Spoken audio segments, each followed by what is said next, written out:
Alright, Shalom, giving all praises, honor, and glory unto Yahweh, Bashem, Yahweh Shai, Bahashem, Rakakadash. Double honors to the elders and apostles of Great Millstone that rule well, and Shalom to you, Akim, that we teach in this word around the globe with faith and truth and in sincerity. This is the brother Caleb from the GMS London Forecasters Camp coming back at you with another lesson to hopefully edify the Lord's elect. As always, I'd like to start by saying that we are the real Hebrew Israelites. The real Israelites, he so-called Negroes, Latinos, Hispanics, Native Americans, West Indians, West Africans predominantly. However, you are going to get Israelites that do look like the other nations, because Israel as a people has been scattered amongst all nations throughout our various captivities.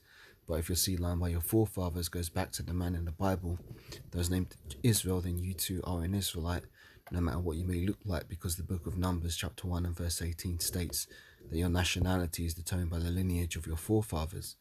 Okay, so I've got a little lesson here that I wanted to do based upon the topic of we have enemies in this world, but our enemies aren't just the nation of Edom, which is the predominantly so-called white people on the face of the earth.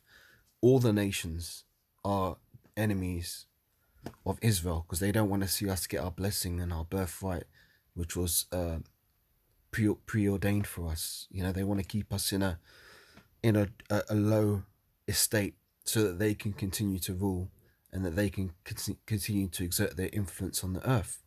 So, as always, we go hard in on Esau, because Esau's our main enemy, but the other nations are enemies too. Now I'm going to focus on Moab in this particular lesson, and here you can see two cinema posters for Star Wars film, The Force Awakens. Now on the right, you've got the Western, I suppose, American, European, Western Hemisphere cinema poster, as you can see on the right of the screen. And on the left of the screen, the first image you can see is the poster they used for the film in China. Now, for those of you who don't know, the Chinese are actually the Moabites. They're the biblical nation of Moab. Now, what I'm going to do is a little test. I want you to look at both of these posters for the same film and see if you can spot the difference in them. I'll wait maybe 20 seconds and then I'll give you the answer. So I'll just wait for a minute. Just have a good look at them and see what you can see is different.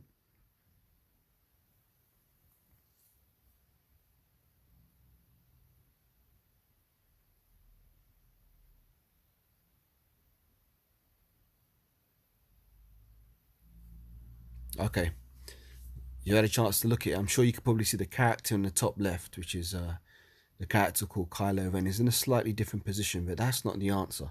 Yeah, in the Chinese post he's looking straight ahead, in the Western one he's looking slightly to the left. That's not the answer. I want you to focus on the Jake character here, played by the actor John Boyega. As you can see, he plays a prominent role in the Western poster. Yeah, use my other hand to do this. You can see he's got quite a large role there. Now, if you look on the Chinese poster, he's not in the same position. He's not there. You can see Harrison Ford and Carrie Fisher. We've got Harrison Ford, Carrie Fisher, and then there's John Boyega. He's not there on the Chinese poster.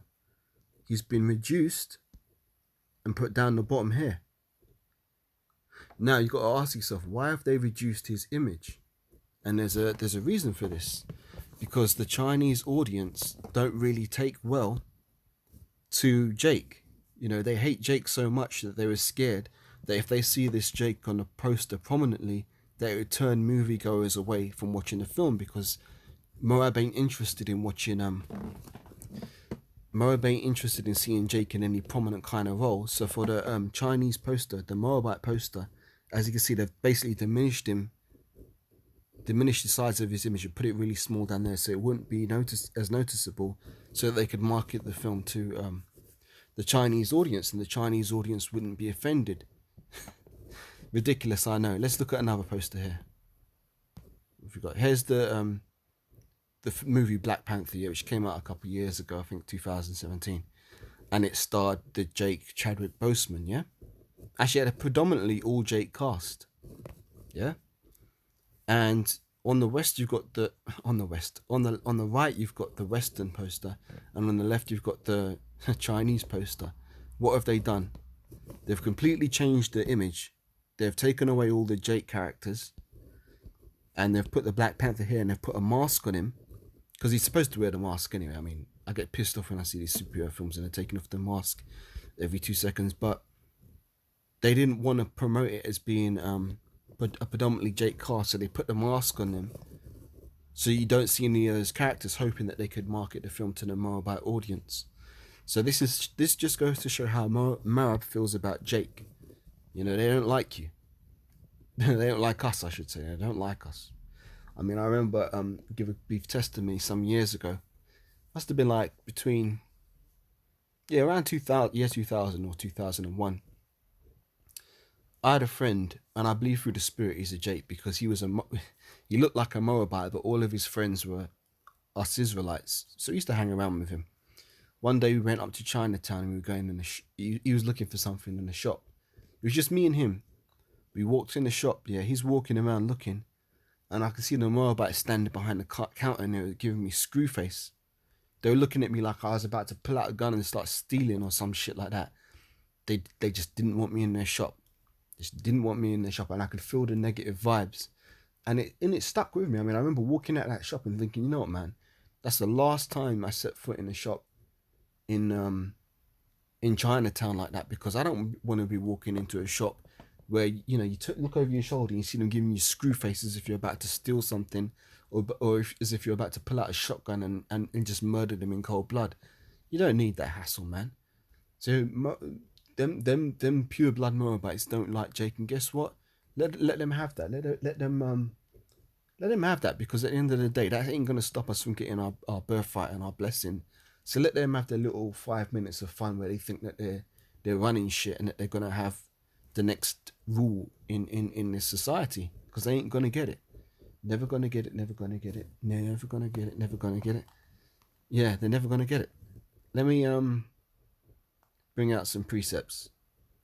Obviously, naturally, we could start with Psalms 83. But let's see if I've got something else there. Bear with me.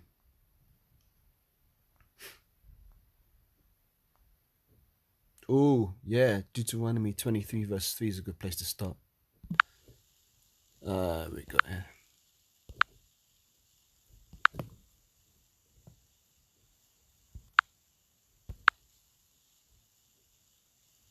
Yeah, let me read from here.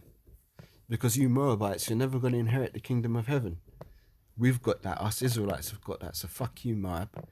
This is Deuteronomy 23 from verse 1. He that is wounded in the stones, or have his privy member cut off, shall not enter into the congregation of Yahweh. A bastard shall not enter into the congregation of Yahweh. Even to his 10th generation shall he not enter into the congregation of Yahweh. Here's the point.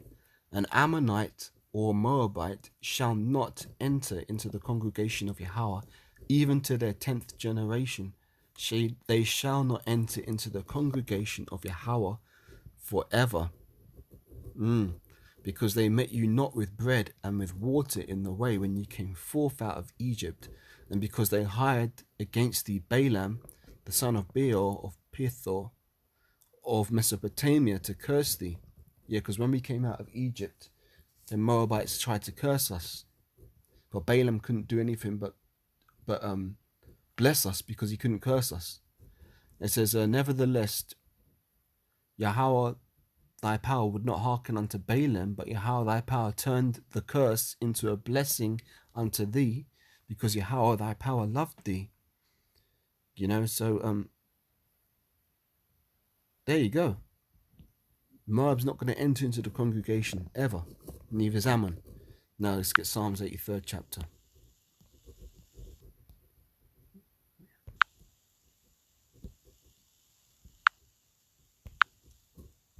A song or psalm of Asaph. Keep not thou silence, O power.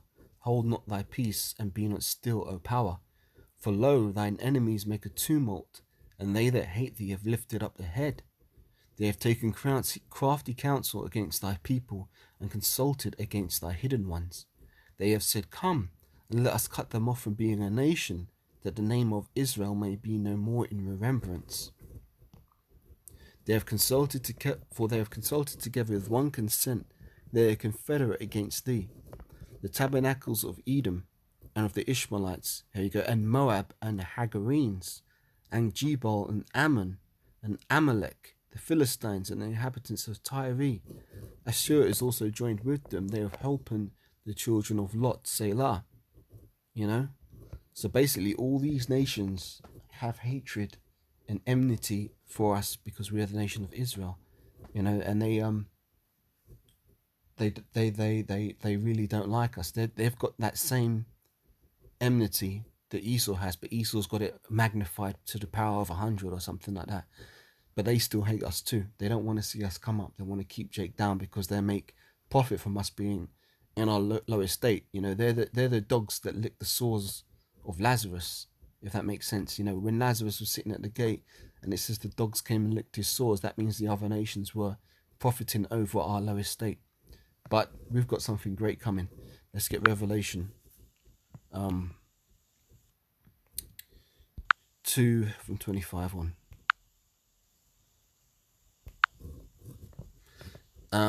But that which you, this is Yahushua speaking. For those of you who don't know, Yahushua is the one that the world didn't cause Jesus Christ, who was a so-called Negro from the tribe of Judah. It says, but that which you hold fast, that which you have already, hold fast till I come. And he that overcometh and keepeth my works unto the end, to him will I give power over the nations. And he shall rule them with a rod of iron. As the vessels of a potter shall they be broken to shivers, even as I received of my Father. You know? So basically read that again. And he that overcometh and keepeth my works unto the end, I will give him power over the nations. And he shall rule them with a rod of iron. As the vessels of a potter shall they be broken to shivers, even as I received of my Father. So we're going to have rulership over these nations. So they may try and hate on us by trying to diminish our role, you know, trying to X us out of the picture.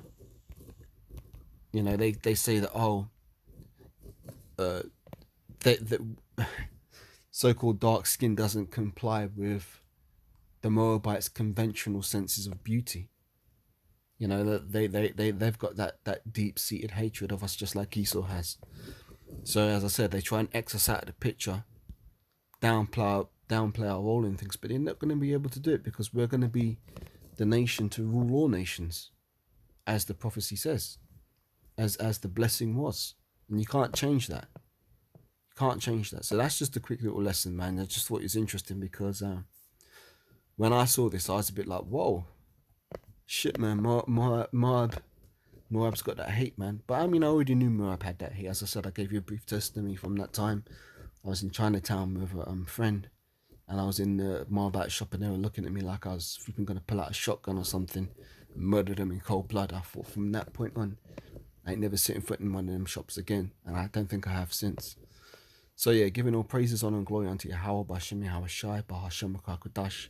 Double honors to the elders and apostles of Great Millstone at Uwal and Shalom, to our King teaching this word around the globe in faith and truth. And until the next lesson, Lord willing, I say Shalom, wa abad babol, wa kam yashuada. Shalom for now.